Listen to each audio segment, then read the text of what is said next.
Top of the league for mugging and violent robbery, according to the statistics, is the borough of Lambeth, which includes the Brixton area. The figures show a 28% increase overall on last year, with blacks identified as the assailants in 80% of cases.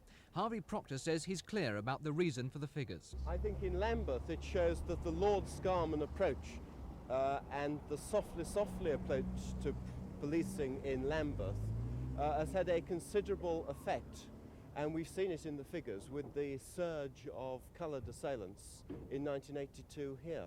And I think demonstrably Lord Scarman and the new type of policing in Lambeth has failed. I don't want to see that type of policing spread to the rest of London. But not everyone in Lambeth sees the figures so clearly. The latest statistics for the early months of this year are said to show a marked drop. And there's concern about the selectiveness of homing in simply on robbery and mugging.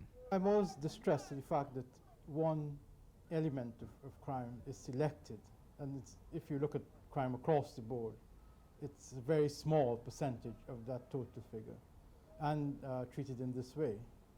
It does seem to me that the people who insist on doing this has got sort of malicious intent. What do you make of allegations that by getting these figures released, you're really simply stirring up racial hatred? No, just the reverse. I believe that one is putting some fact onto rumour and hearsay. Caught in the middle of the argument are the police. This year they weren't going to publish a racial breakdown on robberies. They say these statistics are portrayed out of context and don't reflect the success of new policing methods in Lambeth. The statistic's only important because it identifies a problem that needs to be dealt with. And that's what we have to concentrate on. We have to ask ourselves why it's happening. Not whether the statistics should be released, but why is it happening?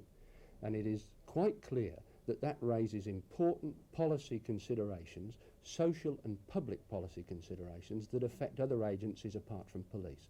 What do you think the effect of the publication of these figures is going to be in Brixton and Lambeth?